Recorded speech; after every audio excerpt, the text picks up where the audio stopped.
ఎమ్మినూరు నియోజకవర్గ YSR Congress party incharge శ్రీమతి Butta Reddy madam గారి ఆదేశాల మేరకు ఈరోజు డిఎస్సి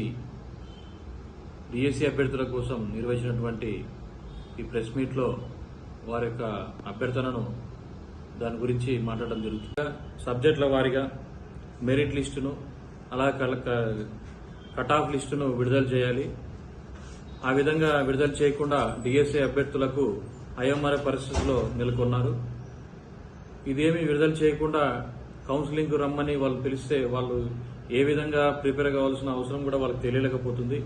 కాబట్టి వెంటనే కట్ ఆఫ్ లిస్టును మెరిట్ లిస్టును విడుదల చేసి వారి యొక్క అయోమయ పరిస్థితిని నుంచి బయటికి వచ్చే విధంగా డిఎస్సి అభ్యర్థులకు కూటమి ప్రభుత్వం వారి యొక్క అభ్యర్థనను స్వీకరిస్తూ కట్ ఆఫ్ లిస్టును మెరిట్ లిస్టును విడుదల చేసి తర్వాత కౌన్సిలింగ్ ను డేట్ల వైద్యుగా పిలిపించి ఆ ప్రక్రియను పూర్తి చేయాలని మేము కూటమి ప్రభుత్వం తెలియజేస్తున్నాం. లేని పక్షంలో మేము రాష్ట్ర వ్యాప్తంగా యువకులమందరం ఆందోళన చేపట్టడానికి కూడా సిద్ధంగా ఉన్నామని మీకు తెలియజేస్తున్నాం. కాబట్టి డిఎస్సి అభ్యర్థులకు ఎటువంటి ఆటంకాలు లేకుండా మీరు ఇచ్చినటువంటి దాని ప్రకారం గతంలో జరిగినటువంటి డిఎస్సి ఏ విధమైతే పారదర్శకంగా జరిగిందో ఆ విధానాన్ని పాటిస్తూ ఇప్పుడు ఇచ్చినటువంటి డిఎస్సిని కూడా ఆ విధానంతోనే మీరు ప్రక్రియ ద్వారా ముందుకు పోవాలని కూటమి ప్రభుత్వంకి మేము హెచ్చరిస్తూ ఈ విధంగా కానీ జరగకపోతే రాష్ట్ర వ్యాప్తంగా ఆందోళన చేపడతామని మరొకసారి తెలియజేస్తున్నాం.